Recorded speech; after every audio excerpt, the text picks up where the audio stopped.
Falando aqui com a festa, gente, Léo hoje um pouquinho mais cedo. Festa, Léo Festa. Mas hoje a gente vai falar sobre Mas não algo só muito isso, né, importante, Léo? sobre o tema jornalismo. Você já imaginou como é a vida de um jornalista correspondente num campo de batalha? Uma jornalista aqui de Santa Catarina produziu uma série de reportagens chamada Guerra.doc. Em Lisboa, a direção de informação em Lisboa decidiu fechar o programa. Toda a gente já tinha dito tudo. Os observadores, os comentaristas, os colunistas, os analistas, os militares, os diplomatas. Veio a decisão de Lisboa de terminar, fechar o programa e deram-nos ordem a nós, em Bagdá, de desligar. E nós desligamos. E quando nós ainda não tínhamos acabado de respirar daquela tensão, ouvimos um grande estrondo e o hotel balançou. A vida parece ser fácil, né? Conosco a jornalista catarinense Vanessa Pedro, autora do DVD Guerra.doc, que reúne histórias de correspondentes de guerra. Como é que surgiu essa ideia e qual é o objetivo desse seu trabalho, Vanessa?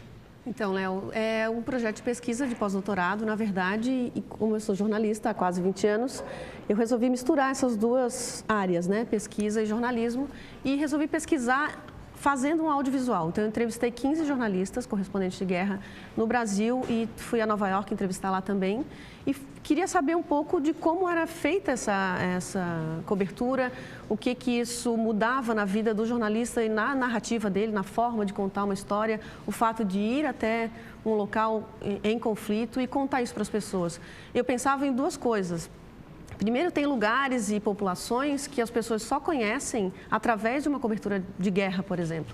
Tem pessoas, a maioria de nós não conhece o Iraque, mas conhece histórias de jornalistas sobre as guerras no Iraque, por exemplo. Então, eu achava importante, e é importante, analisar como é que essas histórias são construídas, como é que se conta as histórias desses lugares, né? O que te mais impressionou na hora de captar esses depoimentos?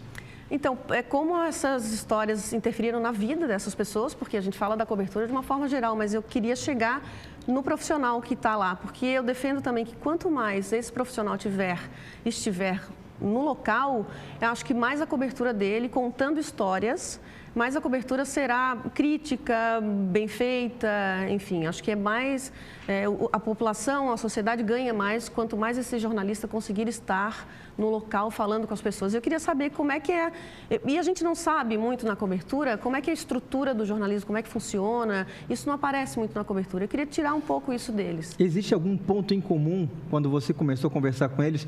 Todos eles passaram por alguma coisa em comum? Sim, primeiro são experiências muito fortes. Eu entrevistei pessoas que ainda cobrem e pessoas que pararam de cobrir. E para todos o sentimento em comum é que quem parou é muito difícil de parar porque toma a vida da pessoa, né? Então eles me contaram que tinham que botar algum projeto muito grande no lugar ou sofreram algum trauma grande. Por exemplo, dois entrevistados meus disseram que pararam porque um colega de trabalho morreu durante a cobertura. Né? A mesma pessoa, inclusive, um jornalista, um fotógrafo norte-americano, morreu cobrindo e isso interferiu no destino dos outros dois que chegaram a cobrir com ele e eles pararam. Uma outra história é que um casal que se conheceu cobrindo guerras resolveu, depois de muito tempo, parar de cobrir porque eles iam ter uma filha. Então, ou é um grande projeto no lugar, ou é uma grande coisa, algum grande trauma, uma grande perda, ou é a vida ou é a morte. Esse seu documentário, essa sua série de reportagens chamada Guerra.doc será lançado semana que vem aqui em Florianópolis? Isso, é quinta-feira que vem, dia 21, às 7 horas, na Fundação Badesc.